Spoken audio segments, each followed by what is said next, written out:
of 2019. The chairperson, special funds and audited accounts, will be moving a motion on the audited accounts for the financial statements for the National Government Constituencies Development Funds, that this House adopts the 9th report of the Special Funds Accounts Committee on the audited financial statements. This is for the National Government Constituencies Development Fund for the constituencies in Kiambu County. The report was laid on the table of the House. The date is February 25th, 2020. The Chairperson, Departmental Committee on Environment and Natural Resources, will be moving a procedural motion. This is on the extension of period for the consideration of specified petitions, that notwithstanding the provisions of Standing Orders number 227, subsection 2, on committees of petitions, and aware of the challenges posed by COVID-19 pandemic in hindering the House committee sitting, and cognizant of the request by the relevant ministries, as well as additional time to make submission on petitions. This is before committees, and recognizing the need to engage other stakeholders for detailed information, this House resolves to extend the period for consideration of the public petitions laid before the Departmental Committee on Environment and Natural Resources for a further 60 days.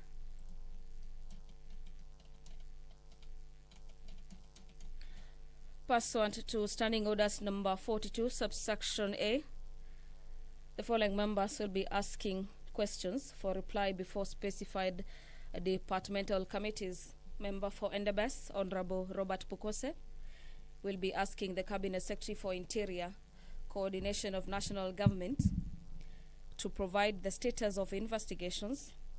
This is into the killing of the late Tom Wekesa Sirengo that occurred on the 11th of September 2020 at around 9 a.m. in Molwem Center in Endebess constituency. The Honorable Member will equally be seeking to understand what steps the Ministry has taken to apprehend the perpetrators of the heinous act, as well as what urgent steps the Ministry of Interior is taking to curb the increased insecurity in Endebess constituency, and in particular in Molwem area. That question will be replied before the Departmental Committee on Administration and National Security. Honorable Member for Lamu East, Honorable Sharif Athman Ali, will be asking the Cabinet Secretary for Transport, Infrastructure and Public Works to explain when the Ministry intends to resume the construction of Kizingitini, Ndau and further areas in Lamu East constituency, and when will be laborers who are engaged in the construction of the first phase be paid. That particular question will be replied before the Departmental Committee on Transport, Public Works and Housing. On your screens is the Speaker of the National Assembly, Honorable Justin Muturi, signaling that the business of the House is ready to take off. I'll now hand you over for the live broadcast. Enjoy your viewing. Good afternoon. Almighty God, who in your wisdom and goodness have appointed the office of leaders and parliaments for the welfare of society and the just government of the people, we beseech you to behold with abundant favor as your servants whom you've been pleased to call to the performance of important trust in this republic. Let your blessings descend upon us, assembled, and grant that we treat and consider all matters that shall come under deliberation in so just and faithful manner as to promote your honor and glory, and to advance the peace, prosperity, and welfare of our country and of those whose interests were committed to our charge. Amen.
Order number 1, administration of oath. Order number 2, communication from the chair. Order number 3, messages.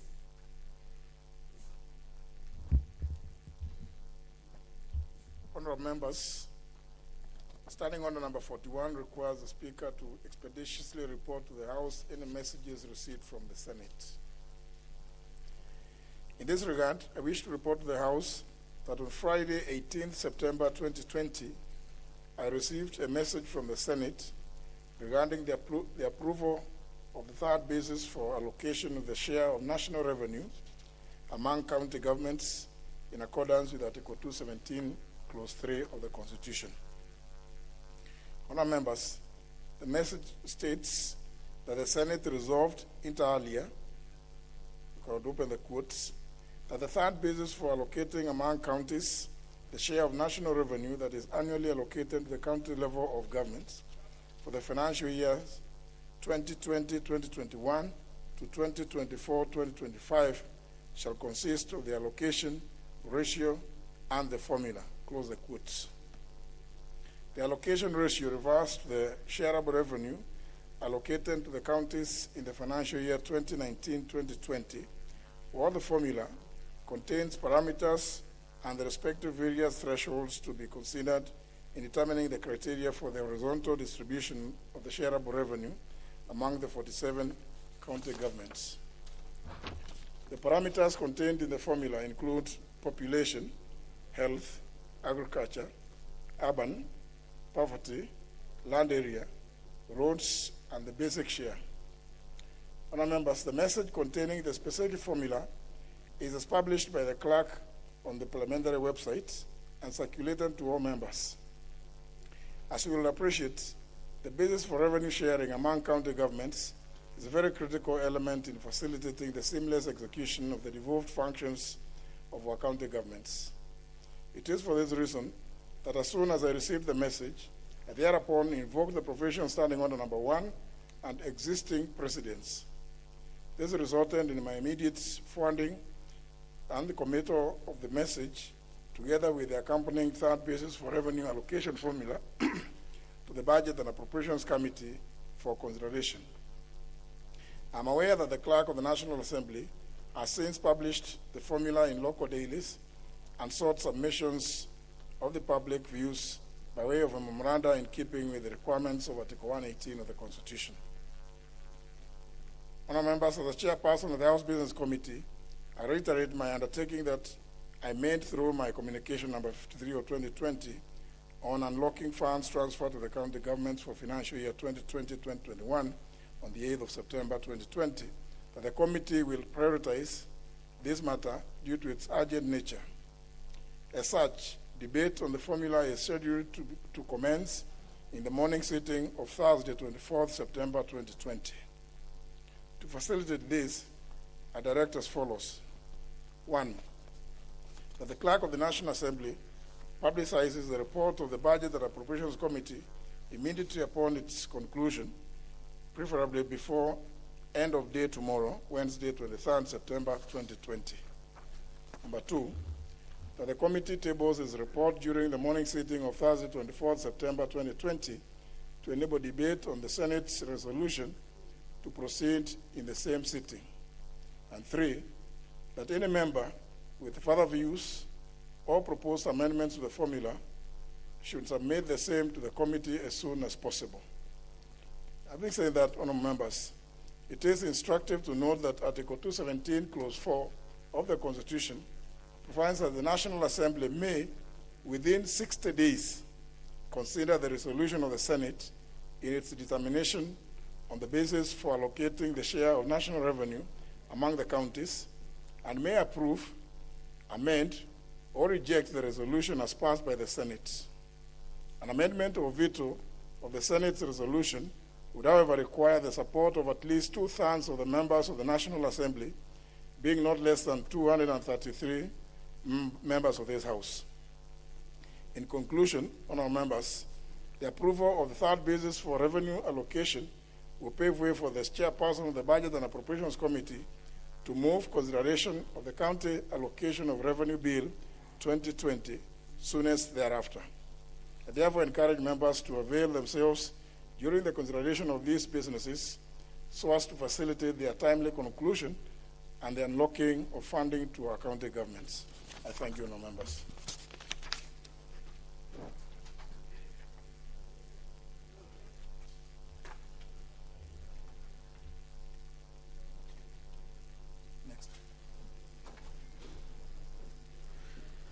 Order number 4, petitions. Order number 5, papers. Leader of Majority or Majority Whip?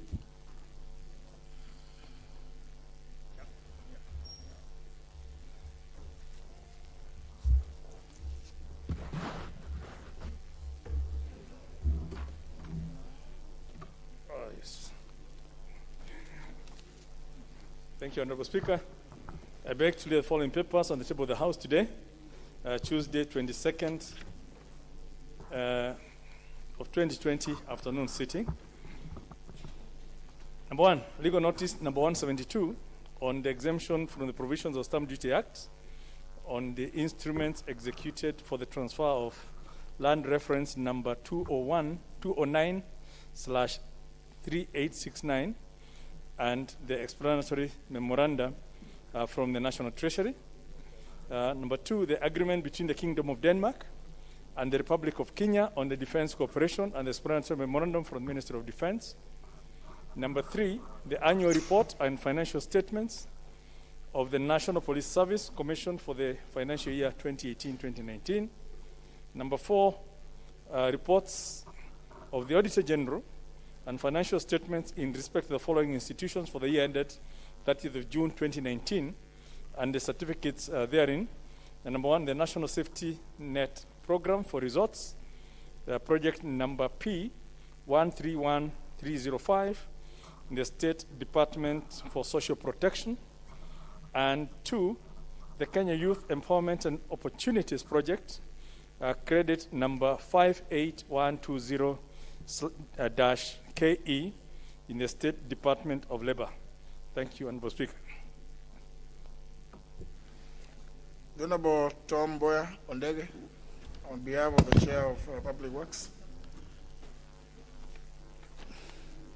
Honorable Speaker, I beg to lay the following paper on the table of the House today, Tuesday, September 22nd, 2020. Report of the Departmental Committee on Transport, Public Works, and Housing on its inquiry into the use of the standard gauge railway. Right, next order.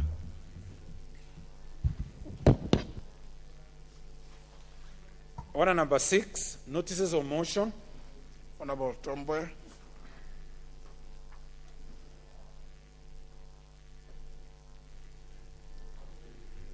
Honorable Speaker, I beg to give notice of the following motion, that this House adopts the report of the Departmental Committee on Transport, Public Works and Housing on its inquiry into the use of the standard gauge railway laid on the table of House on Tuesday, September 22nd, 2020. Right, next order. Order number 7, questions and statements. First segment of questions. Question by private notice by the member for Endebess. The Honorable Pukose.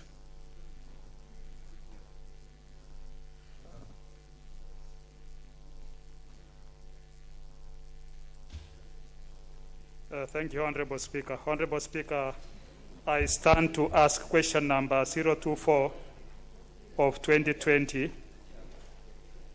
to the Cabinet Secretary for Interior and Coordination of National Government. 1, could the Cabinet Secretary provide the status of investigations into the killing of the late Tom Wekesa Sirengo of ID number 9838943 on 11 September 2020 at around 9 a.m. at Molem Center, Endebess constituency, and subsequent inquiry to 3 other persons, among them Abubakar Wekesa Barasa of ID number 11575672, a brother to the deceased who is still recuperating in hospital. 2, what steps have been taken to apprehend the perpetrators of the heinous act? 3, what action has been taken against the police officers at Endebess Police Station who on 11 September 2020 at around 1:30 p.m. declined to avail the statutory P3 forms to the other injured persons, namely Wanyonyi Mwabawa Nafula of ID number 9838943 and Saum Naliaka Wanyonyi. 4, what urgent steps the ministry is taking to curb increase in security in Endebess constituency and in particular Molem area? Thank you, Honorable Speaker. To be responded to before the Departmental Committee on Administration and National Security. Committee is advised to note that this is a question by private notice and therefore requires a response within if possible, in the course of the week. Next are the ordinary questions. First is by member for Lamu East, Honorable Sharif Athmani.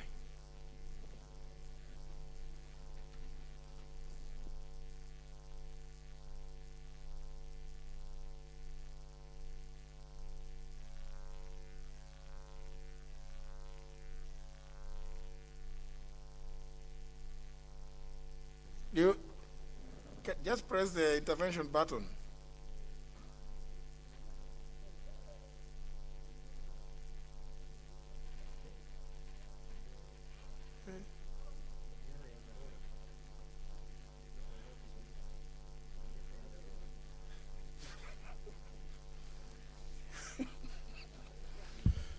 Thank you, Honorable Speaker.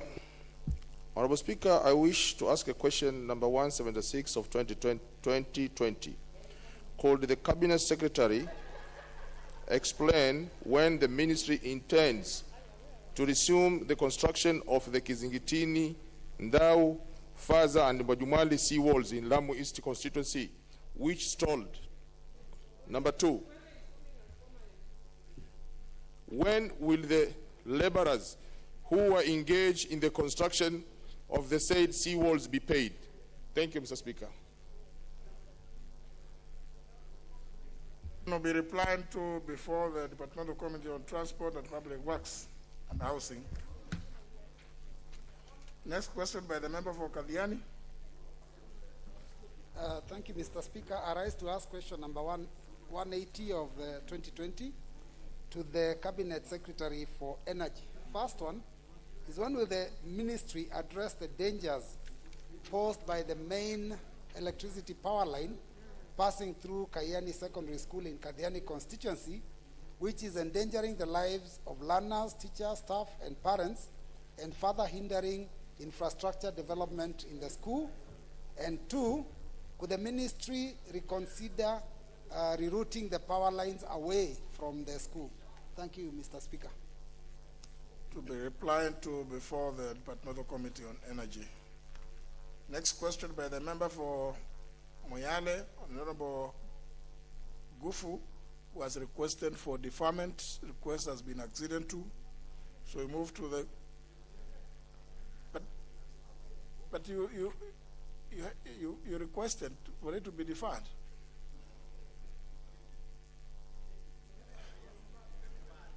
Or you assumed that you had been sent home?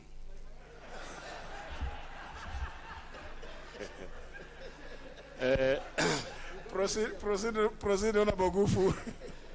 No, Mr. Speaker, that's not the situation, and I rise to ask question number 193 of 2020 to the Cabinet Minister for Foreign Affairs. What measures has the ministry put in place to enhance bilateral cooperation and trade with the Federal Republic of Ethiopia, and to also foster trade and cohesion among the communities residing along the Kenya-Ethiopia border of Moyale.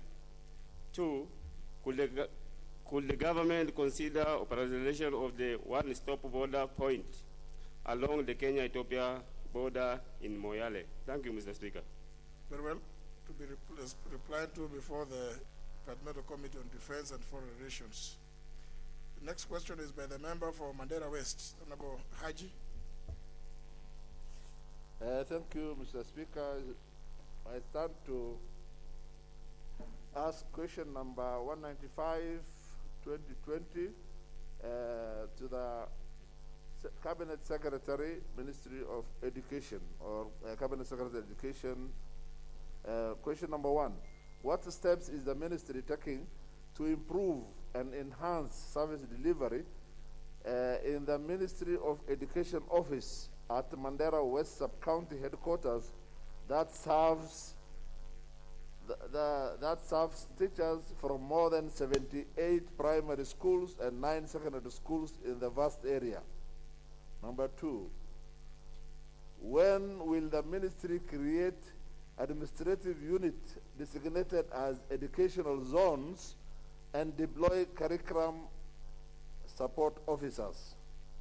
Question 3, could the ministry consider providing suitable motor vehicle to the sub-county office to facilitate transport of officers in the sub-counties for effective monitoring and evaluation of educational programs? Thank you. Question will be replied to before the Departmental Committee on Education and Research. The next question is by the member for Baringo, the Honorable Gladwell Chariot. According to the paper presented to me, she has requested for deferment of the question, or is she? Yes, I think her she is not in. The request is acceded to. The next one is by the member for Ainapkoi.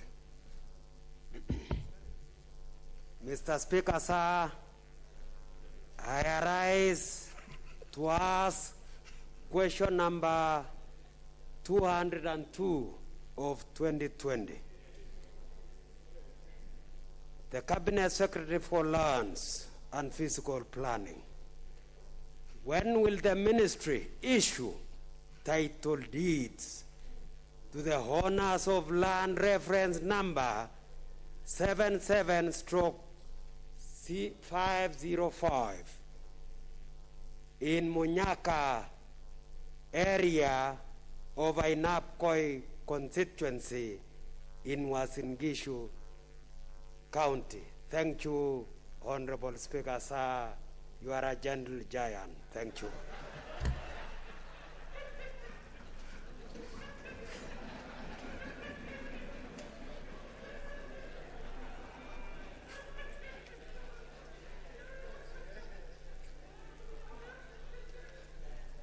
Very well. The question will be replied to before the Departmental Committee on Lands. Next question is by the member for KU North, the Honorable Dr. Murgo. Dr. Murgo? Oh, yeah. Thank you, Mr. Speaker.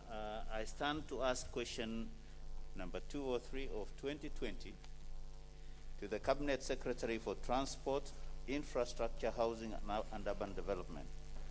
1, when will the ministry compensate persons affected by expansion and rehabilitation of a 12-kilometer section of the Iten-Bugar Road to bitumen standards that was completed in December 2016? 2, what has caused the delay in the payment of the compensation despite the payments expected to have been completed by the end of June 2019? Thank you, Mr. Speaker. Very well. Question to be replied to before the Departmental Committee on Transport, Public Works and Housing. Next question will be the member for Lafi, the Honorable Ibrahim Mude.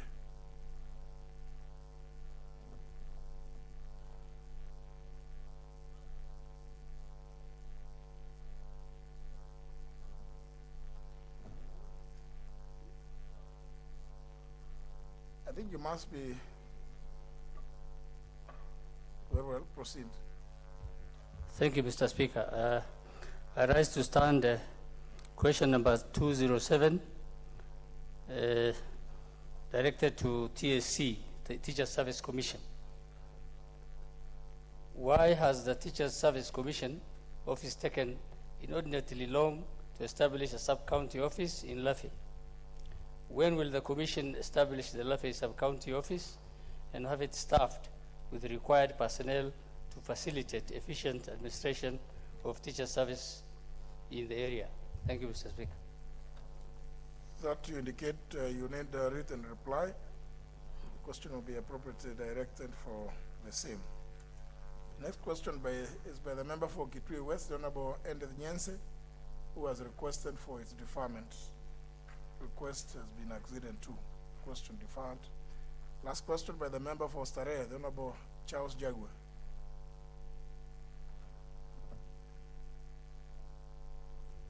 Thank you, Mr. Speaker. I rise to ask question 240 of 2020, directed to Cabinet Secretary for Ministry of Interior and Coordination of the National Government. 1.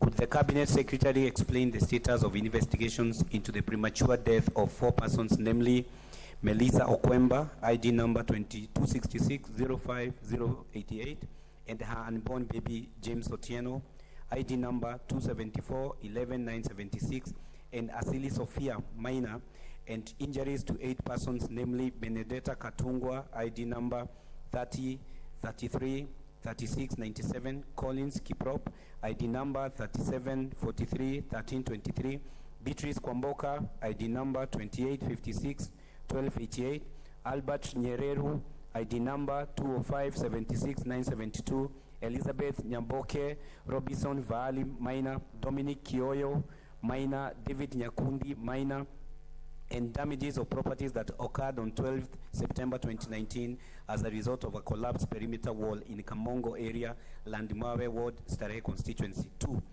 What action has been taken against Gill Oil Company Limited for negligence that led to the loss of life of the 4 named persons, injuries to the 8 people mentioned, and damage to 38 structures that affecting 32 tenants adversely, in addition to action taken against the company for constant harassment of residents living in the area, including threats of evicting them from their homes? Thank you, Mr. Speaker. Question to be replied to before the Departmental Committee on Administration and National Security. Second segment, request for statements. Member for Embakasi West, Honorable George Theuri.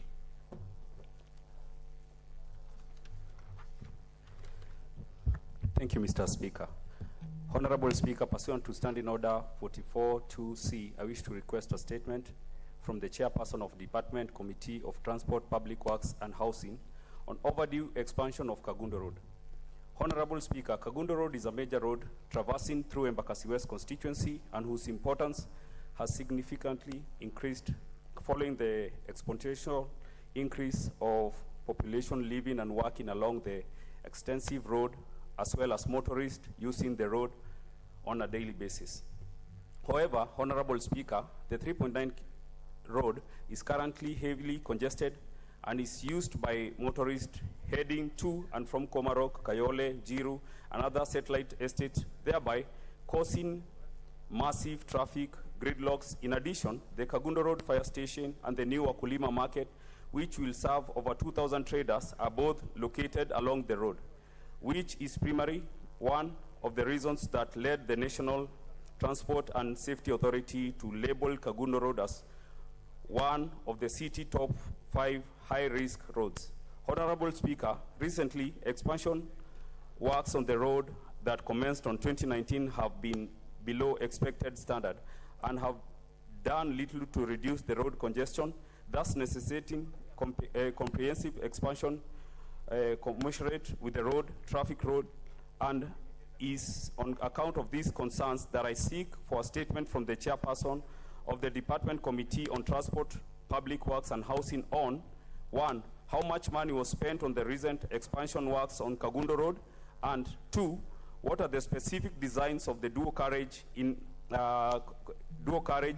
carriageway, its projected cost and scheduled timelines for expansion and improvement? Thank you, Mr. Speaker. The chairperson, Departmental Committee on Transport, is in the chamber. Or is it the case that today the Honorable Tom Boya-Ondege is the one holding brief? How long do you think you'll take to respond? Oh, Vice Chair is here. The Honorable Tom Boya was the one laying the table, the papers. The Honorable Wamushomba. How long do you think it will take you? Honorable Speaker, thank you for giving me the opportunity to respond. But unfortunately, Honorable Speaker, we did not get enough time, adequate time to prepare this morning because we thought the Parliament is going to be dissolved. And therefore, it will allow us 2 weeks so that we can be able to handle the matter. We are happy that at least you have given us the statement that we are safe, and therefore we will make sure that we do what's supposed to be done. Thank you so much, Mr. Speaker. Very well. 2 weeks, Honorable Deuri, 2 weeks. Next request is by the member for Nairobi County, the Honorable Esther Modoni Pasaris. Thank you, Mr. Speaker. Honorable Speaker, pursuant to Standing Order 44.2c, I wish to request a statement from the Chairperson of the Departmental Committee of Health regarding the implementation of the Free Maternity Care Program, commonly referred to as the Linda Mama Program. Honorable Speaker, Linda Mama Program, rolled out by the National Hospital Insurance Fund, NHIF, was established to primarily address challenges of high maternal mortality rate and increase access to skilled delivery services for mothers, thereby improving maternal and child health. Honorable Speaker, through the ruling of the High Court sitting in Mlimani, Nairobi, the petition number 562 of 2012, the court on 7 September 2015 granted orders in favor of a petitioner who claimed violation of their rights to health, dignity, liberty, and their freedom from cruel, inhuman, and degrading treatment after unlawful detention at the Pumwani Maternity Hospital. In the orders, the court declared that the detention of the petitioner by Pumwani Maternity Hospital was unlawful and awarded them. The court also declared that the government ought to take steps, including the enactment of laws and policies to protect all patients from arbitrary detention in health centers in the future, and that clear guidelines and procedures for implementing the waiver system in all public hospitals should be developed, and the necessary administrative, legislative, and policy measures taken to eradicate the practice of detaining patients who cannot pay their medical bills. Honorable Speaker, while women can now access free maternity health services through the Linda Mama program, the Ministry of Health has failed to oversee the full implementation of the program, leading to compromised quality of medical services. In addition, there is still no guidelines and procedures for a waiver system in public hospitals, with instances of mothers being required to pay for items used during delivery and detention when they fail to pay these medical bills. It is against this background that I seek a statement from the Chairperson, Departmental Committee of Health. In the statement, the Chairperson should address the following issues. What measures has the Ministry put in place to publicize the Linda Mama program across the country? Given that the section of the intended beneficiaries come from the informal settlements, some of whom may not have requisite documentation for registration into the program, such as identification cards or NHIF cards, what is the Ministry doing to facilitate registration of such mothers? What policy measures has the Ministry put in place to prohibit the detention of persons in public health facilities for non-payment of medical fees, and to impose obligations on duty bearers to ensure that the rights of persons seeking medical treatment are upheld? I thank you, Honorable Speaker. The Chair of the relevant committee. Is it the Honorable Mwali?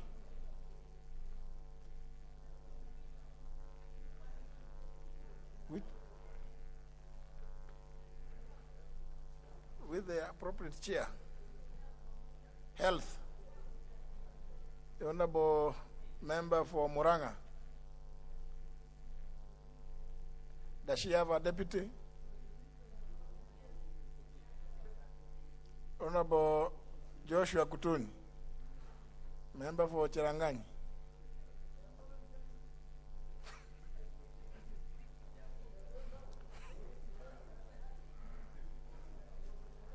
I think they shouldn't go around too much. Well, Honorable Pasaris, the request will be channeled through the Office of the Leader of Majority to be communicated to the committee to give the response.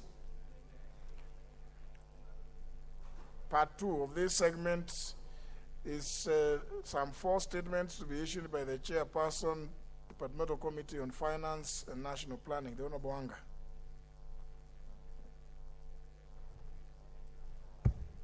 Thank you, Mr. Speaker. Mr. Speaker, the Departmental Committee on Finance received 4 requests for statements from the following honorable members. Honorable Caleb Kositan, MP, regarding the utilization of COVID-19 funds raised on Wednesday, 29th April 2020. The Honorable Jude Njomo, MP, regarding the taxes allegedly being charged on PPEs raised on Wednesday, 6th May. Honorable TJ Kajwang, MP, regarding tax evasion and repackaging of alcoholic beverages by several companies in the country, raised on 6th May. And Honorable Owen Bayer, regarding the disbursement of equalization fund pursuant to Article 204 of the Constitution. Mr. Speaker, we have provided the members with these answers, and therefore I will not go through every detail. I will only highlight a few points. I will also be tabling these answers so that other members can also get an opportunity to look at them. Response to the statement by Honorable Caleb Kositan regarding utilization of COVID-19 funds. Mr. Speaker, this is now being tackled adequately by the Committee on Health. I know that the Public Accounts Committee has also requested the Auditor General to do a special audit of these funds. And therefore, we might even say to an extent, it has been overtaken by events. Mr. Speaker, but Honorable Kositan asked how the 40 billion for COVID, which is now much more money, was utilized during the period of the spread and prevention of corona, which health responses were undertaken, which and how much tax refunds have been made by KRA, how many elderly persons have been paid, how much was spent by the NIS during the said period and reasons for giving extra allocation to NIS, how much has been paid to SMEs to cushion their businesses during the pandemic, and the criteria used to identify the beneficiaries, and how many medical personnel have been recruited. The National Treasury responded that the National Treasury presented a budget of 44.8 billion to cover for COVID interventions in the 2019-2020 supplementary estimates that were approved by the National Assembly.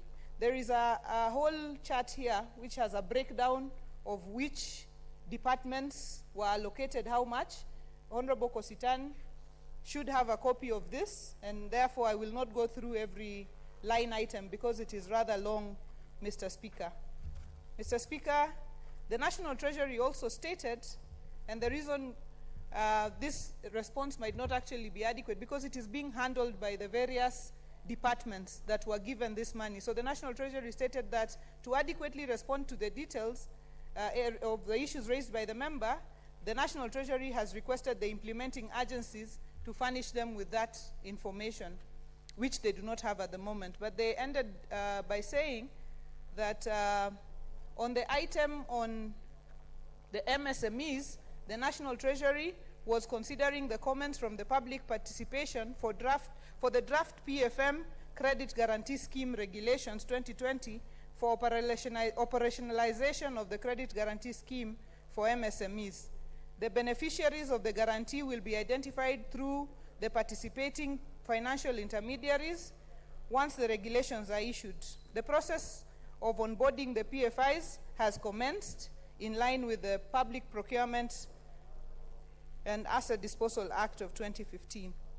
The National Treasury plans to roll out the Credit Guarantee Scheme by mid-September 2020, Mr. Speaker. All the details are with the member and will also be tabled.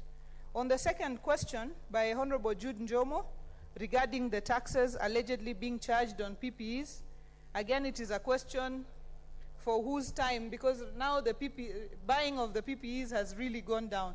So it's again a question for whose time has really gone. But nonetheless, Mr. Speaker, Honorable Njomo asked KRA to confirm that PPEs are still subject to 25% import duty, and why KRA's Simba system is classifying PPEs under a new tariff code 6307.90 and therefore calling for 0% VAT but 25% import duty on PPEs. KRA responded as follows to the issues raised in the statement: to confirm that PPEs are still subject to 25% import duty.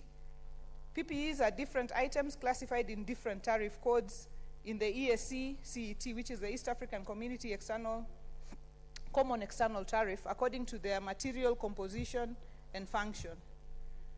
Different PPEs attract different rates of import duty or classification. The Common External Tariff specifies classification and import duty rates of each of these items as agreed upon by the ESC region. Why is KRA's Simba system classifying PPEs under a new tariff code? All goods traded through customs are classified in accordance to the World Customs Organization and WTO harmonized system nomenclature, which assigns special unique codes to goods or classes of goods. Custom administration or custom unions apply the tariff rates to the HS codes. In Kenya, tariff rates are determined by the ESC CET, applicable to all ESC partner states. In April 2020, the World Customs Organization, jointly with the WHO, issued classification guidelines for COVID-19 medical supplies to its member states. Mr. Speaker, the classifications have been provided again in a very long table, and this is available to the Honorable Jude Njomo. Mr. Speaker, the Honorable TJ Kajwang asked a question regarding tax evasion and repackaging of alcoholic beverages by several companies in the country. Mr. Speaker, Honorable Kajwang raised the following issues in his statement: the total tax paid by the said firms between January 2019 and March 2020, and whether the firms are tax compliant, and if not, why; the correlation between the quantities of empty bottles and bottle caps supplied to or imported by the said firms and the amount of tax paid; whether the said firms and or their directors are involved in tax evasion, and what actions have been taken against them, and what measures have been taken to ensure that all importers of such consignment pay necessary taxes. Mr. Speaker, KRA responded as follows: the total tax paid by the said firms between January 2019 and March 2020, and whether the firms are tax compliant. In the period under review, the companies paid a total of 976 million in import duties and 1.889 billion in domestic taxes. Corporation taxes are paid on installment basis depending on the profit projection of the company. However, for year 2019, the final return is expected in June 2020. On the compliance status, the tax laws allow taxpayers to make self-assessments and pay the applicable taxes. In the case of non-compliance, KRA is empowered under the law to review such assessments and recover unpaid taxes, as well as prosecute where fraud is established. Regarding the companies under query, KRA has identified various non-compliance issues through tax returns review, investigations, audit, and enforcement, and has taken appropriate interventions, including tax recovery measures and prosecution. On the correlation between quantities of empty bottles and bottle caps, in the period under review, total imports of empty glass bottles and closures for the whole manufacturing sector was 330,726,713 pieces of empty glass bottles and 426 million pieces of plastic closures. and paid taxes of 1.4 billion. Out of the imports, 33 million pieces of empty glass and bottles and 16 million of closures were imported by the companies under query. Mr. Speaker, the rest of the details are there, and Honorable Kajwang has the statement. Whether the said firms and their directors have been involved in tax evasion in the past, the authority is conducting an in-depth audit on the companies and their directors, and the findings of the investigation and audits has indicated non-compliance. For platinum distillers, the tax evaded was 479 million, resulting from undeclared volumes and stamp usage. The action taken is directors have been charged in court. Case at Makadara, case file is indicated there. Assessment and demand of taxes done, 134 million conceded and 90 million paid. Balance appealed. Two Cousins Distillers also has the details. Africa Spirits, the details are there. Keroche Breweries, the details are there as well. The measures that have been taken to ensure that all importers of such consignment pay necessary taxes, the authority has put in place several measures as indicated in the document, Mr. Speaker. The document is very comprehensive. If I read it all, Mr. Speaker, we will sit here and we have much more pressing matters. So, Mr. Speaker, I will just ask the Honorable Kajwang to go through the details that have been provided. To Honorable Owen Bayer, regarding disbursement of equalization fund, these were the responses. In terms of unutilized funds for the period 2015 to 2020, disbursement of funds made from equalization fund to date are based on the first policy on marginalization, which identified 14 counties. The policy also recommended the criteria for sharing the revenue among the 14 counties. So in 2014-15, 400 million was disbursed. 2015-16, 6 billion. 2016-17, 6 billion, bringing the total to 12 billion 400 million. The total amount expended for project implementation since inception of the equalization fund is only 2 billion. This means that there is a balance of 9.9 billion that is yet to be expended. So why has the National Treasury failed to disburse the equalization fund? The National Treasury has not been able to disburse the funds due to High Court ruling that quashed the guidelines on administration of the equalization fund. So when is the National Treasury expected to disburse the next disbursement? I think the long and short of the answer there is that they are working on regulations as per the requirement of the court order. Thank you, Mr. Speaker. I have summarized as much as I could. Thank you. Now, the people who sought these requests, some of them are extremely detailed, and I don't know whether the Honorable TJ. Mr. Speaker, sir, I'm satisfied with the responses I've got from this chair. And may I congratulate the chair of this committee.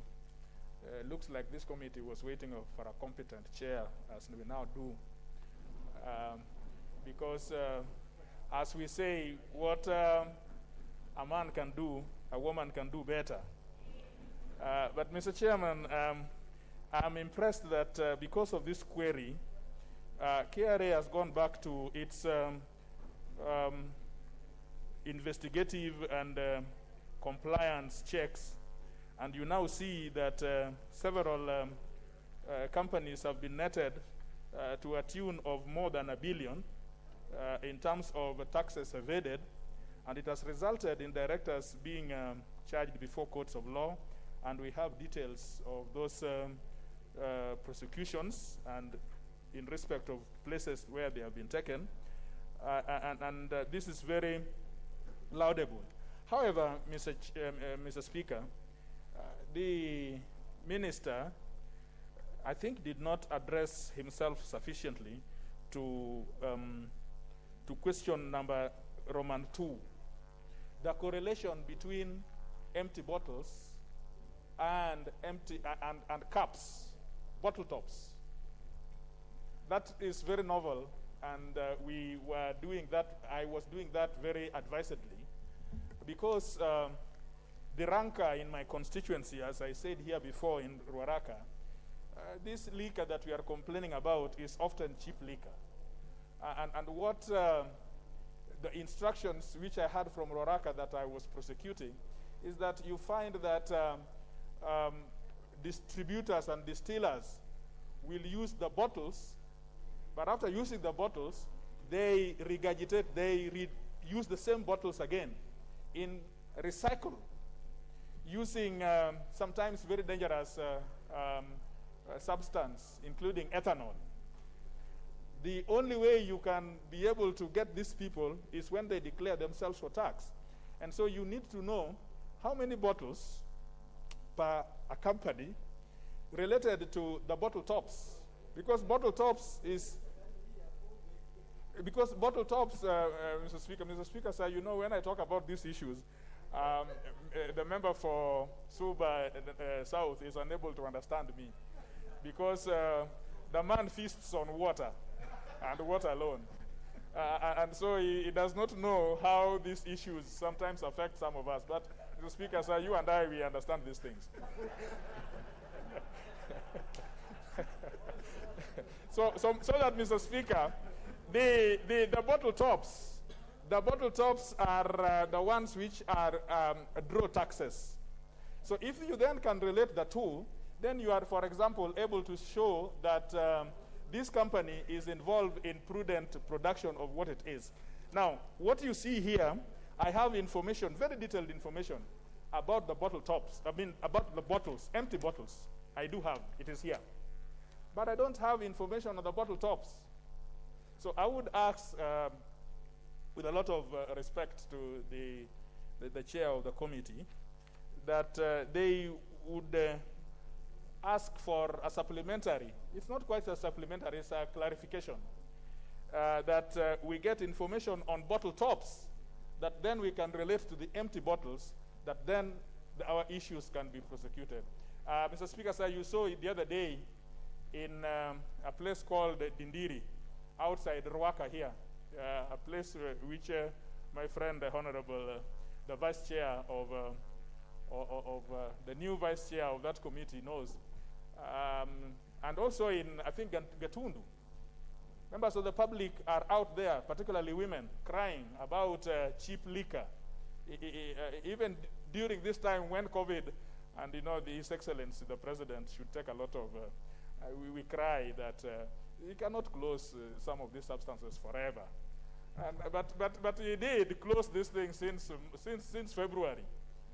But even when during this COVID period that liquor has been closed, you still find mothers there crying that there is a lot of illicit drink. And I think it is also related to COVID. But I will say that for my purposes, I would wish that in Ruaraka, young people, men and women, are able to drink proper liquid, which is certified as spirit, and maji, water which is blessed. I didn't want to turn into Swahili and say maji haramu, but I wanted to say that it is water which is blessed, because blessed by KRA and blessed by the yes. So that this concerns us in Ruaraka, because otherwise you get young people indulging in illicit brews and so on, which is a big problem in our work industry. I thank you, Mr. Speaker, for the response I have, except for those amendments that the chair can look at. Thank you very much. Member for Soy, Honorable Kostani. Thank you, Mr. Speaker. It's very interesting, Mr. Speaker, that T.J. Kajwang, we know him as a profound lawyer, but now he has been a member. He has shown us that he knows about bottles and bottle tops much more. It's competing with his legal profession. Mr. Speaker, I am not satisfied with the answer given, because as the chair put it, it was not conclusive. She has left out a lot of things. More the one I'm more concerned about, Mr. Speaker, is the payment to the SMEs. And Mr. Speaker, when she says that the various departments have been asked to give their deliberations on how they spend the money, this question, Mr. Speaker, was asked on the 29th of April. It is now 5 months down the line, Mr. Speaker, and I believe that information should be readily available. And more so, Mr. Speaker, a lot of SMEs are suffering. Those are small businesses. Those are people who live from hand to mouth, and those are the people that we really need to take care of. I've also seen on her response, Mr. Speaker, a case whereby some payments was made to the National Land Commission for pending bills. It leaves me wondering, where do pending bills come in when we are dealing with COVID funds, Mr. Speaker? I would also want her to give a time frame, Mr. Speaker, when she will respond to the balance of the questions so that we can interrogate this matter conclusively. Thank you, Mr. Speaker.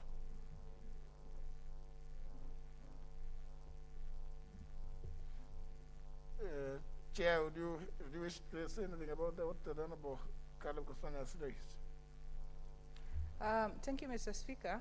I think on the bottle tops and the bottles, we shall go back and find out more details about how many bottle tops exactly and bottles. I did not know they had such high significance. I am learning that.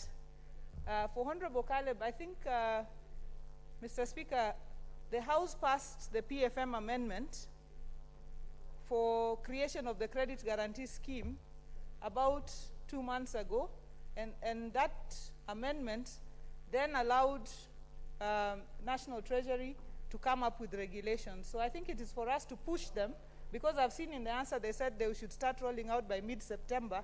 So it's to push them and find out, it's already past mid-September, whether they have begun rolling out the credit guarantee scheme, and we will do that, Honorable Kositan.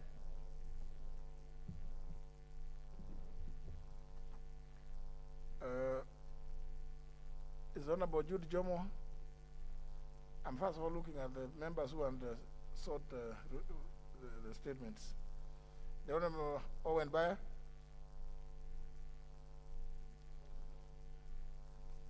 Member for Endebess, you have, yes, you have some issue that you are raising your hand up for. Honorable Speaker, thank you. I want to thank the Chair for her responses. Honorable Speaker, my main concern is on the issue of the equalization fund, whereby she responded that following the High Court ruling which quashed the regulations for the disbursement of the funds, then nothing has happened, and Treasury told her that they are working on the regulations. Honorable Speaker, the equalization fund was only released once, around 3.3 billion to 15 counties. In these counties, Honorable Speaker, many of the Kenyans, small Kenyans who have been doing works worth 2 million, 3 million, 5 million, they have not been able to be paid. And this over a period of time since 2008 up to now, 2018 up to now. And these are people who, that profit is a very small amount for them to be able to make. And therefore, keeping this equalization fund not getting money for a long period of time hurts these people and gets them out of the market. So I wanted the Chair to actually be able to give us the timelines into which those regulations are going to be in place. I happen to be a member of the Special Funds Accounts Committee. That's why I'm well conversant about the issues affecting the equalization fund and the projects that are happening within the country. And these projects are now stalled, projects worth billions of money. So I think it's important that people from those areas are able to realize the benefit of the equalization fund. And this equalization fund, Honorable Speaker, was supposed to be operational for 20 years. We are now talking of having utilized already close to 10 years.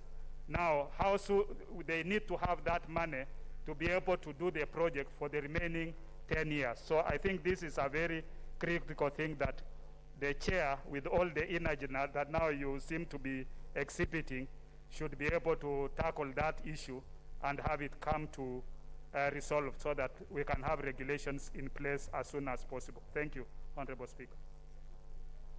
For Kadiani, you want something to comment on this? Yeah, thank you, Mr. Speaker. Mr. Speaker, it's about that fund that we passed in the PFM Act.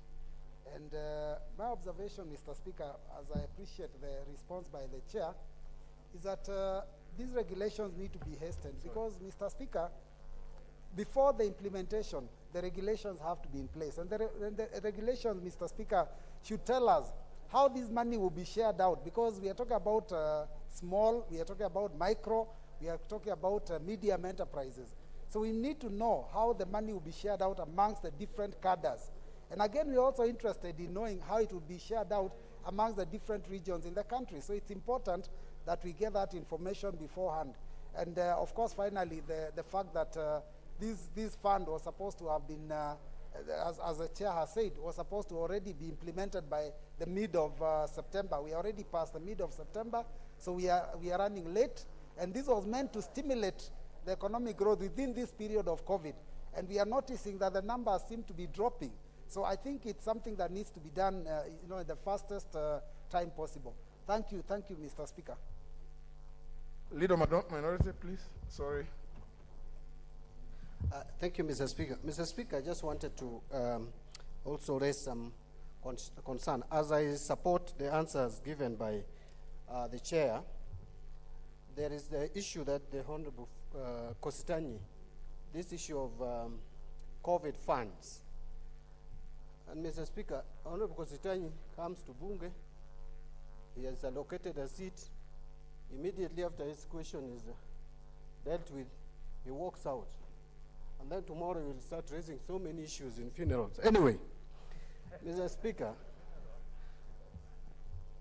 my concern with the answer that the chair has read, as answered by the ministry, is that the Ministry of Finance should take responsibility for funds dispersed to agencies. Mr. Speaker, I remember the issue of Eurobond. The ministry kept on using agencies as scapegoat for not being able to account for that fund. And so, Mr. Speaker, I want to ask the chair to, going forward, hold the Treasury to account. When they disburse these special funds, they should retain accountability responsibility. So they should not be passing the buck to agencies. It is their duty to follow through and ensure that the funds that are disbursed to various agencies are spent prudently and there is value for that money. And Mr. Speaker, I wanted to answer Honorable Kositany, if he was here, that the reason why pending bills become part of COVID funds is because of spurring economic growth. Mr. Speaker, we realize, and this House, we passed a resolution after the President made a pronouncement that all pending bills must be settled to help the economy to grow. So he was wondering what COVID funds is doing in pending bills. It's because he's spending limited time in this House, Mr. Speaker. That is a question that should have not been asked by a member of Parliament in the 12th Parliament, which passed amounts to pay pending bills, Mr. Speaker. Thank you. Well, as a member of the Budget and Appropriations Committee, I'm sure you are qualified to give that explanation. I think let's maybe move to the next order so that then we don't. Now, that's Honorable Sophia Abdi, member for Ijara. Thank you, Mr. Speaker, for giving me this chance. Equally, I want to thank the chair for the response that she gave this today. I just want to make a comment on equalization fund, Mr. Speaker. Mr. Speaker, equalization fund is a constitutional principle. And being a constitutional principle, the country and the state have a mandate to implement the constitutional principle. And when the regulation was put in place and the money was released one time, Mr. Speaker, and when it was released, the chair said 6 billion was released and only 2 billion was used. No, 12 billion was released and only 2 billion was used. Mr. Speaker, even those 2 billions, there are a lot of pending issues. And Mr. Speaker, this was, it was meant just for a specific period. It had a sunset clause that had a specific period of 20 years, Mr. Speaker. Now we have moved on and we have moved for 10 years. We have wasted 10 years without using that fund. And we know if we take an audit of development in this country, and we look back and we see what is going on in this country, Mr. Speaker, we are not sincere. We are not sincere to the Constitution, and we must be sincere to the Constitution, Mr. Speaker, particularly on equalization fund. The executive must be taken to account, Mr. Speaker, and Treasury in particular, Mr. Speaker. They cannot bring this legislation here, and tomorrow we'll be told that we are closing the Parliament. Mr. Speaker, we are asking the executive through the chair, the Treasury in particular, we need those regulations immediately so that we can have access to these resources. Well, the chair has heard, because she explained that the original regulations were annulled by the High Court. So the chair should engage with the National Treasury to ensure that new ones are developed which meet the necessary criteria. Yes. Member for Garissa Township. Speaker, just because today we are around the area where people are not complying and accusing Parliament of not complying, the Speaker, Article 204 is the one that establishes the Equalization Fund. And it is very, very specific. The Speaker says there will be an Equalization Fund that shall be paid 0.5% of the revenue collected by the national government each year, and this is to particular marginalized areas in terms of water, roads, and electricity. And I'm happy the chair at least has given us how much has been disbursed now. But I think 10 years down the line, the National Treasury will be indicted by that report of the chair. Because that disbursement, and with your permission, I'll get a copy, the chair should give us the disbursement per county and maybe per constituency. We will get it through the chair, so that we see within 10 years. Of course, we had the court case. The court has been gagging, the legislature, gagging the executive and many other institutions. But I think the 10 years that Equalization Fund has been operationalized, the release of funds to those constituencies, to those counties, has not been very prudent, and I think it's another. But Parliament, on this one, we have legislated. We have legislated the usage, that article on how the Equalization Fund, an act of Parliament was passed. So I hope the chair will push now the minister to bring the regulations, and the people intended must get the speakers. But I thank the answer only that now let's get the 6 or the 9 billion. It went to which counties? Because the act specify which counties were given this money so that they can reach, in terms of development, the other part of the country. I see some intervention. Honorable Junet, what's your intervention? Is it on the? No, another issue, Mr. Speaker. We are through with that. Thank you, Mr. Speaker. Mr. Speaker, I had an issue that I wanted to bring to your attention and to the attention of the House, Mr. Speaker, that a catastrophe that has been visited on this country, Mr. Speaker, specifically this House, by the Chief Justice of the Republic of Kenya, Mr. Speaker. Mr. Speaker, I saw yesterday in the news that the Chief Justice has has advised the President to dissolve Parliament, Mr. Speaker. And I also got documents circulated by Parliament on a detailed information that you shared with the Chief Justice. Mr. Speaker, what I came to realize is that either the Chief Justice did not read your detailed information, or he ignored it, Mr. Speaker. Because if he had looked at your detailed information, Mr. Speaker, he will have advised the President otherwise. He will not have advised the President to dissolve Parliament, Mr. Speaker. Mr. Speaker, the longest arm in exercising the sovereignty of the people of this country, Mr. Speaker, is Parliament. It is that arm that the Kenyans directly exercise their sovereignty, Mr. Speaker. And Mr. Speaker, when you are told that arm of government can just be dissolved at the whims of one person, Mr. Speaker, it really pains people, Mr. Speaker.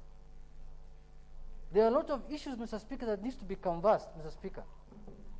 Because this is not an issue of a decision of one person, Mr. Speaker. These members you are seeing here were elected by the people of this republic, Mr. Speaker, each one of them. And they are all carrying the mandate of the people of this country, Mr. Speaker. Unlike the executive or judiciary, who go through process of appointment, Mr. Speaker, and some of them are even vetted in this house, Mr. Speaker. This is the only organ of government, Mr. Speaker, that is vetted by the people themselves, Mr. Speaker. Directed, Mr. Speaker. So, Mr. Speaker, there are issues that I want to raise that I feel the Chief Justice either ignored or he decided to close his eyes on them, or because he knows that he's going home, he wanted to release a bombshell and go home, Mr. Speaker, so that somebody who comes after him can handle that, the aftermath of that bombshell, Mr. Speaker. He's living with a bang, Mr. Speaker. Mr. Speaker, when Kenyans got the new constitution in 2010, they gave 5 years for Parliament to legislate on the issue of the two-third gender, Mr. Speaker. The question that has been going through my mind for the last 24 hours, Mr. Speaker, which Parliament was to do that legislation? Was it the 10th Parliament, 11th Parliament, or 12th Parliament, Mr. Speaker? Because under Schedule 5, it was supposed to be in 5 years with one extension of 1 year only, Mr. Speaker. I am serving in the 12th Parliament. The Parliament that the Chief Justice should have dissolved should have been the 10th Parliament or 11th Parliament, Mr. Speaker, not this one, Mr. Speaker. Not this Parliament, Mr. Speaker, is mistaken. The Parliament that should have been dissolved are Parliament that have passed, not this one, Mr. Speaker. And it's in the Constitution. It is the 11th Parliament that he should have dissolved, that has approved him. Immediately after they approved him in the 11th Parliament, the first business he should have conducted was to dissolve that Parliament, not this one. The Constitution has moved on. Mr. Speaker, if you go to Article 27, it talks about the state providing legislative or mechanism of affirmative action. It's not talking about Parliament. And how does the state provide? Through a referendum, Mr. Speaker. So if there is no referendum and we cannot conduct referendum as a Parliament, how does he want us to increase? Mr. Speaker, Article 97 says Parliament, National Assembly consists of 290 members of Parliament of single-member constituency and 47 women county representatives and 12 nominated. You can achieve the gender parity in the 47 women and the 12 nomination. How do you achieve gender parity in a fixed constituency of 290, Mr. Speaker? And if we were to accommodate more people, then that means we have to change the structure of Parliament, and then we require a referendum, Mr. Speaker. So how do we increase our number by bringing more women to increase the number of the gender? No, if we were to do even, our hands are tied as a Parliament, Mr. Speaker. Mr. Speaker, I don't know.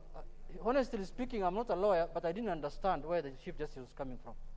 Sometimes I was mistaken to think that maybe he wants to run for the governor of Nyamira, so he wants to be a very popular man in town here, Mr. Speaker. No, honestly speaking, it occurred to my mind. He must be up to something. Mr. Speaker. Actually, the other day, the Chief Justice appeared before the Committee of Justice and Legal Affairs. I'm a member.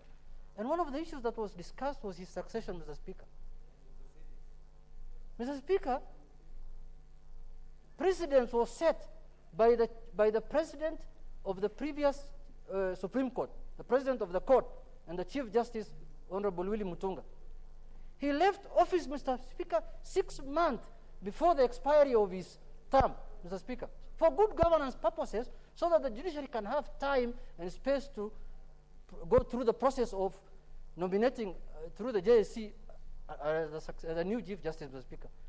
The Chief Justice told the committee in my presence that I am going to leave on 12th of January at midnight. That is when my term is ending. Before that, I'm in office. He even said, I am going to go on terminal leave on 12th of December for 1 month. But even that 1 month, I'm just on leave. I'm still working from home. It's a record. The answers are there. Mr. Speaker, me, I was shocked. Because even the, Mr. Speaker, for good governance, in fact, the issue was raised there that he has, for the 4 years he has been the Chief Justice, he has never gone on leave. So they were saying cumulatively, he has 4 months to go for leave. So the 4 months will have begun in August. I don't know whether this advisory now is valid, Mr. Speaker, because if you are supposed to go on leave, and you are issuing now advisory at this point in time, when your time has expired, Mr. Speaker, what advice? How can somebody take your advice is serious, Mr. Speaker? For example, when Parliament goes for the on recess, the long recess for the elections in May, Mr. Speaker, then you issue your communication in July. We will take your communication serious, Mr. Speaker, and we are on the ground campaigning, Mr. Speaker. So, Mr. Speaker, these are both constitutional and legal matters, Mr. Speaker. And I want to indulge members here that this country cannot be put under constitutional activism, Mr. Speaker, or judicial activism, Mr. Speaker. There are many laws we have passed here that the High Court has suspended, Mr. Speaker. One time we passed here the Cybercrime Act. It went to the President for assent. It was assented to. Then the court stopped it, Mr. Speaker. 2 days later, the Chief Justice was complaining that bloggers are attacking him on social media, Mr. Speaker. So, Mr. Speaker, as a House, we can't be under siege. We can't be under siege. I have seen people outside saying, oh, Parliament must go home. Go home where? We are going nowhere, Mr. Speaker. We are going nowhere. We are going nowhere, for sure. Our term ends on 8th of August, 2022, or 5th somewhere, the second Tuesday. The Constitution says elections happen the second Tuesday of the 5th year. Which election is this that Mara is asking for now, Mr. Speaker? In which Constitution? The Constitution is very clear. Elections happen in this country on the second Tuesday of the 5th year of the parliamentary term. Which election is this, Mr. Speaker? And the question I want to ask is one, even if we are to go to elections now, within 60 days, Mr. Speaker, how are we going to achieve the gender parity? Because Kenyans will still elect more men than women. It's for a fact, Mr. Speaker. So these are issues that we should have discussed in a constitutional amendment, constitutional processes, like the BBI, the reggae, Mr. Speaker. Now, how are we going to solve this constitutional crisis by just having an advisory to the President?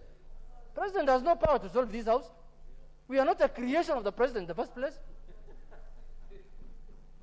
Mr. Speaker. So, Mr. Speaker, with those few remarks, I want to urge this House to stay calm. We are going nowhere. That's an advice to the President. The President is not a member of this House. As we are run under the Parliamentary Service Commission with the chairmanship of the Speaker, if you dissolve this Parliament, I'll go home. But anybody else outside there, he's just dreaming, Mr. Speaker, in this country. Thank you, Mr. Speaker. But, Mr. Speaker, I urge you to indulge some few members. There are some eminent lawyers here like Kaloma. And me.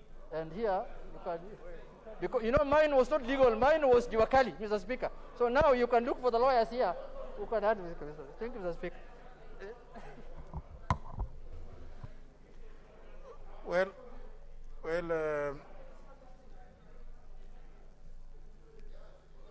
But it's good to be calm. It's good to be calm. No need for panic. Let me hear a member who was an active and foremost member of the Committee of Experts, the member for Arienda.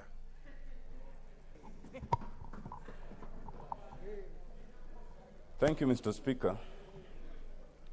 Mr. Speaker, this is a matter of which I have agonized. And I have summoned both the collective memory of the Committee of Experts, the interpretations that would abide by this, and the Speaker's, the Chief Justice's advisory to the President. Mr. Speaker, from the outset, it is true that Article 262 is clear, and it is true, and we've considered this before, that it was possible that the Chief Justice could advise the President to dissolve Parliament. Now, it is no longer a possibility, it is a fact that has happened. But the goodness with that, Mr. Speaker, is that the Chief Justice is now functus officio on that issue. And having been functus officio, we can now express ourselves in terms of our view on how the President should handle that issue of the advice. And, Mr. Speaker, the intention of Article 262 was well-meaning. It was supposed to encourage Parliament to be able to facilitate those legislation and pieces of legislation that would encourage the achievement of the two-thirds gender principle. It was not contemplated, certainly not by us, that we could have a situation where the effect of that is to disrupt the entire nation. In other words, Mr. Speaker, I'm unable to agree with an interpretation that would precipitate a bigger constitutional crisis while trying to solve a small constitutional crisis. And it is on that reason that I believe that although the CJ has advised the President to dissolve Parliament, that particular advice should not be adopted.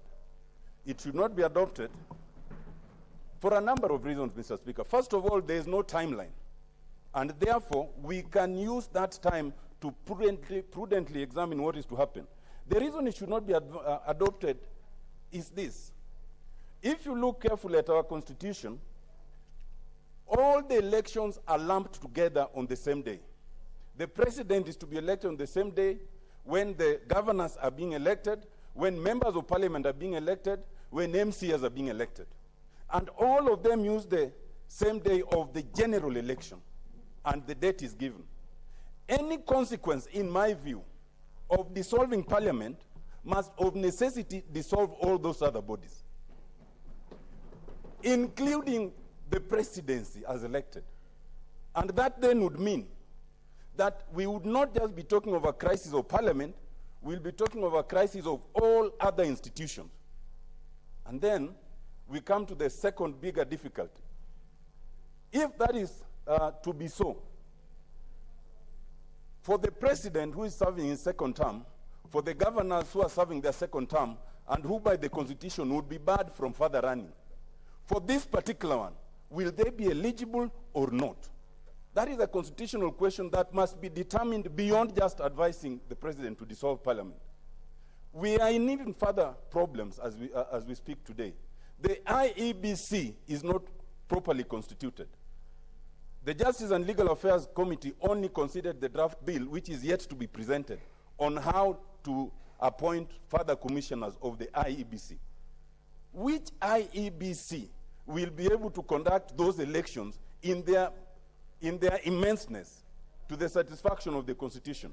So, Mr. Speaker, I find that we are in a situation where what was intended to be solved ends up being a much smaller constitutional issue than what then will be created, because we would have to determine whether they are eligible.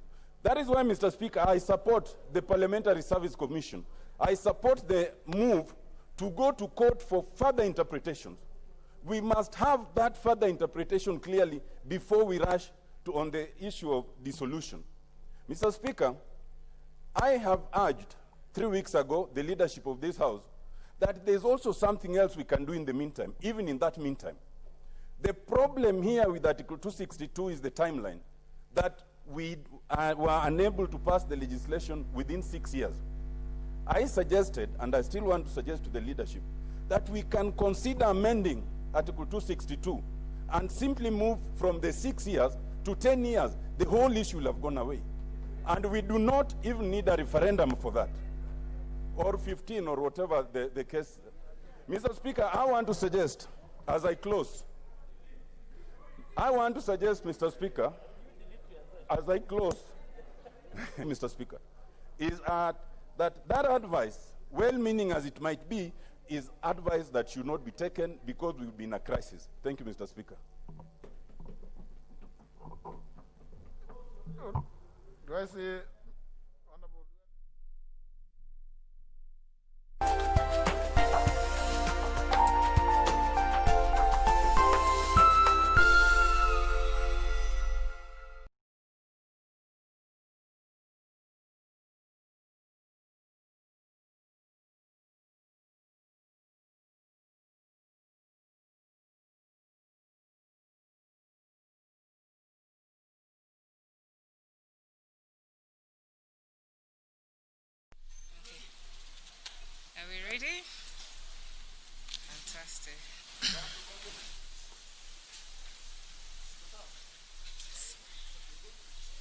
Fantastic. So, karibuni nyote. Good afternoon and welcome to our daily COVID-19 briefing.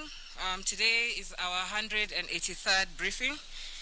And today our briefing will focus on funerals for those who have tested positive for coronavirus disease.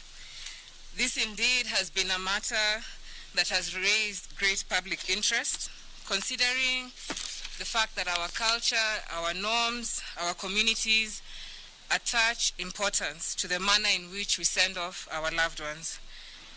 Reflecting, it is now 7 months since Kenya recorded her first case of COVID-19 coronavirus disease.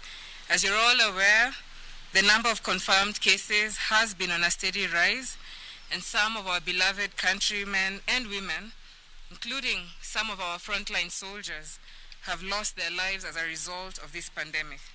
And according to our statistics, our COVID-19 fatality stands at 650 as of yesterday. And Kenya, together with the rest of the world, has continuously been harnessing information and knowledge on this disease. And as new knowledge becomes available, we review our protocols to ensure that they relate with the new knowledge. And so today, and with this in mind, the Ministry of Health has updated the burial guidelines that were last issued in March 2020. The new set of guidelines is as promised last week to you and conforms to the current evidence that we have. These guidelines propose the following recommendations when it comes to burial rites. Going forward, families and communities will now be able to play a greater role in the burial of their loved ones who succumb to COVID-19. And in this regard, it will be no longer necessary for Ministry of Health teams to be dressed in full personal protective equipment to take over the burial ceremony, while the relatives, friends, and families watch from a distance with limited participation. Number two, the families will from now henceforth take center stage in burial ceremonies, with the Ministry of Health officials only present to guide the process to ensure continued safety. Family members will be allowed to conduct safe burial rites according to their beliefs, according to their religion, to their cultural norms, and those of the deceased person. And so in this regard, we expect that families will identify members of the family who have no increased risk of COVID-19 outcomes.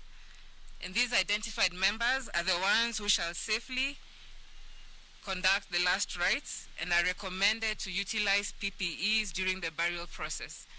This means that if in your family you have someone who is diabetic, hypertensive, elderly, or a child, the Ministry of Health recommends that these individuals cannot participate in the role of being pallbearers, and families should instead find somebody who has no increased risk of infection of COVID-19. And it is important to remember that this disease is still within us and we must adhere to these protocols. During the burial process, it's expected that other safe rites will be followed by the family members as they mourn their loved ones in these unprecedented times.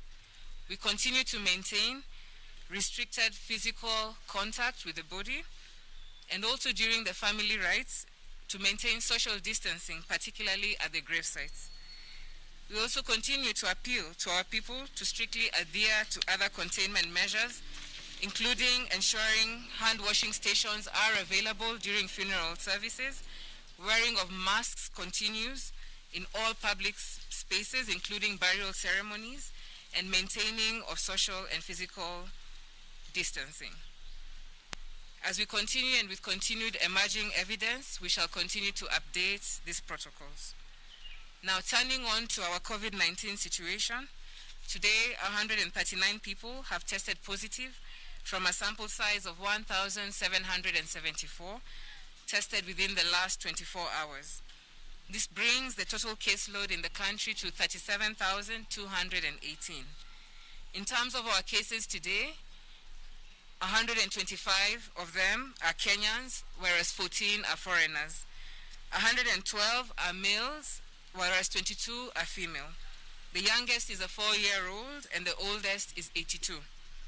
In terms of distribution by county, Nairobi leads with 46 cases, Kisumu follows on with 44 cases, Mombasa 9, Kajiado 9, Kericho 9, Kiambu 9, Laikipia 4, Machakos 3, Nakuru 2, Garissa 1, Kirinyaga, Kisii, Makueni, Meru, Embu, and Turkana all have 1 case. We continue to provide you with a disaggregation by sub-county for each county. With regards to our recoveries, today we have 198 people who've recovered from the disease. 46 are from the home-based care program, whereas 152 have been discharged from various hospitals. And total recoveries stand at 24,147. And we really do thank our healthcare workers for this great achievement. Sadly, 9 patients have succumbed to the disease, bringing the total fatality to 659. Our sincere condolences to the families and friends of those who've lost their loved ones. We thank you, and now we welcome a session of Q&A.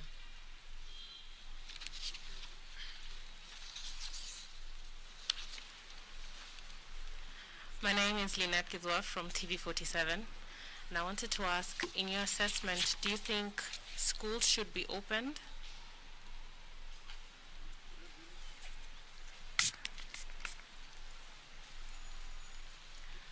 Good afternoon. My name is Eunice Omolo from NTV.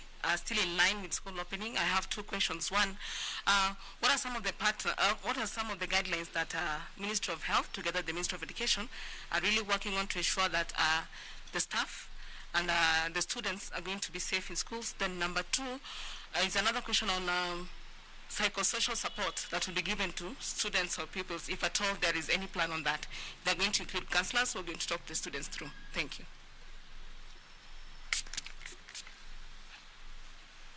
Sada Hassan, KTN News. In regards to burial rights, we have seen that there has been a lot of stigma to families and people who have suffered from the disease. What is the ministry doing to ensure that you remove this stigma that is now within us as the community?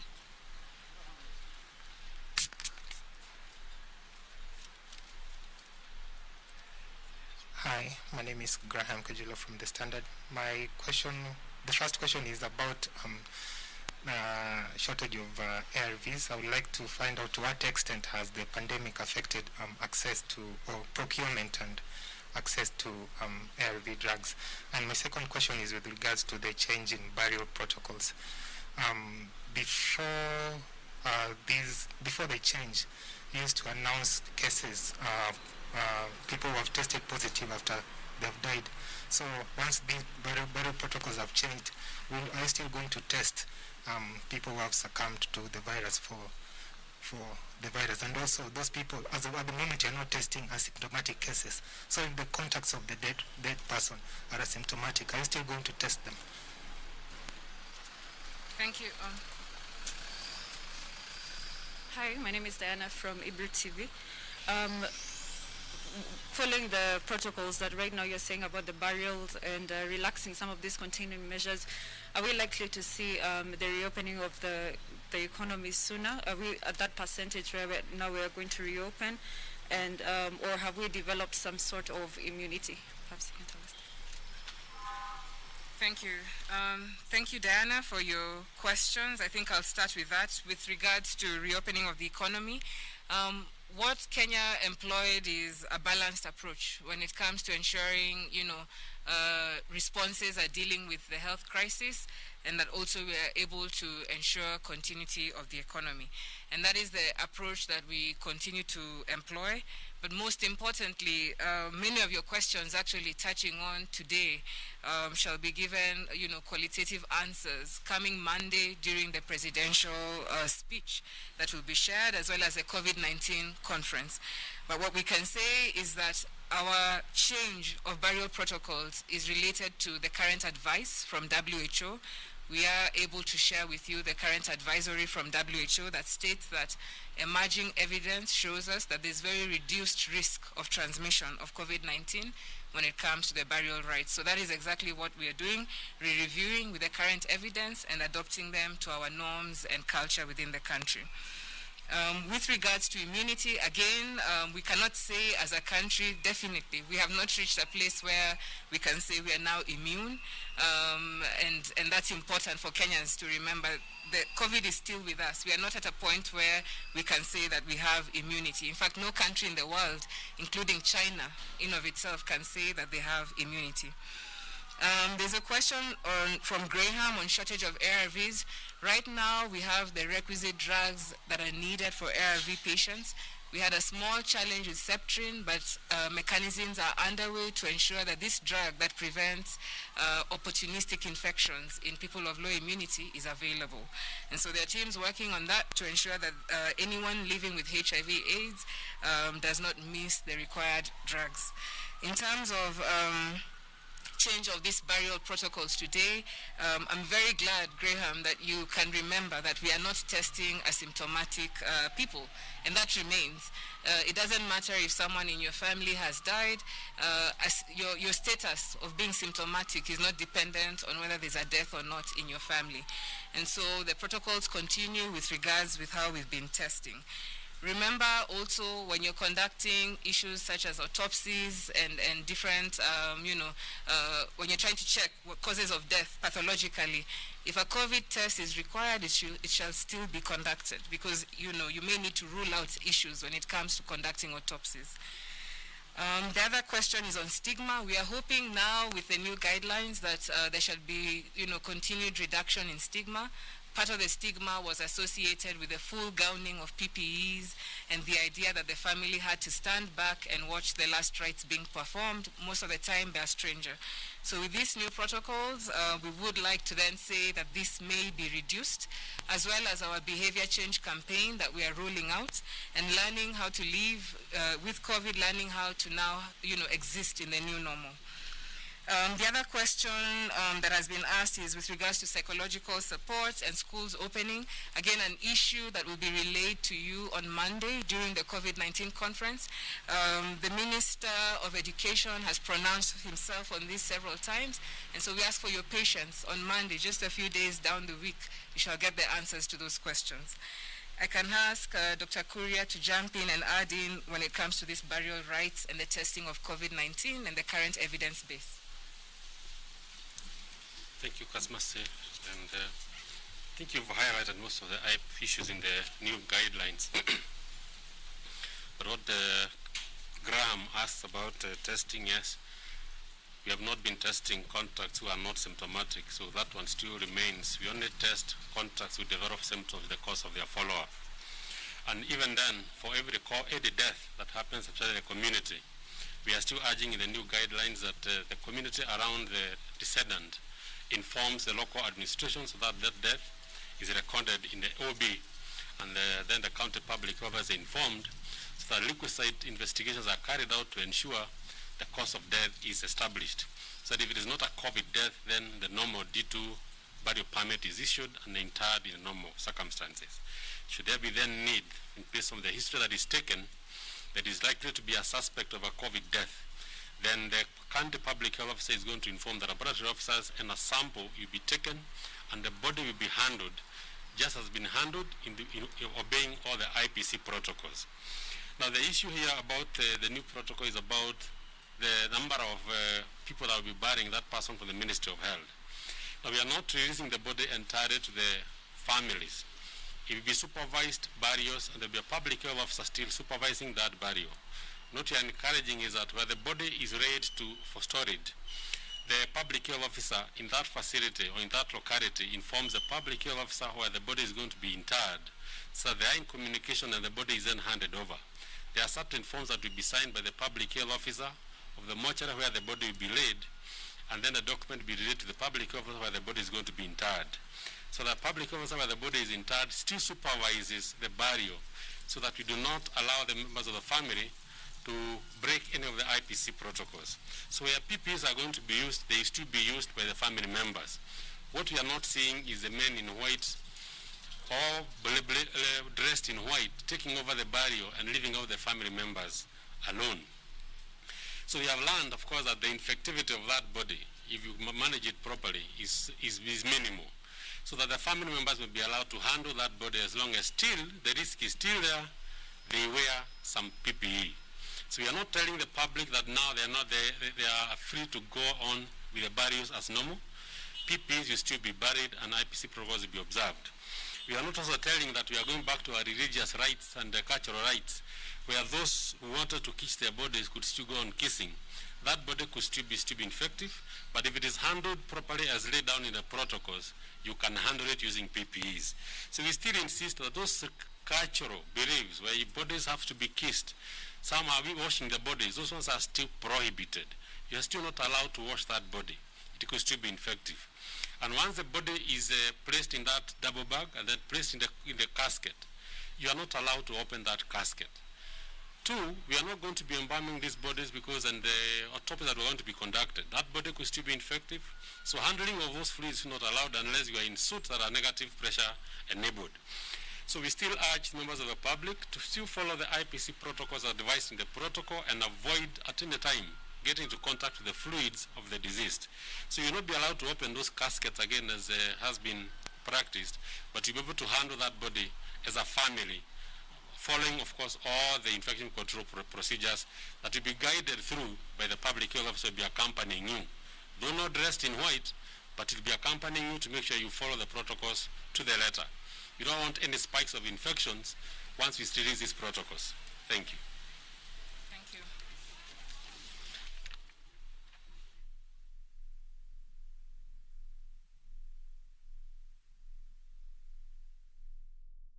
you.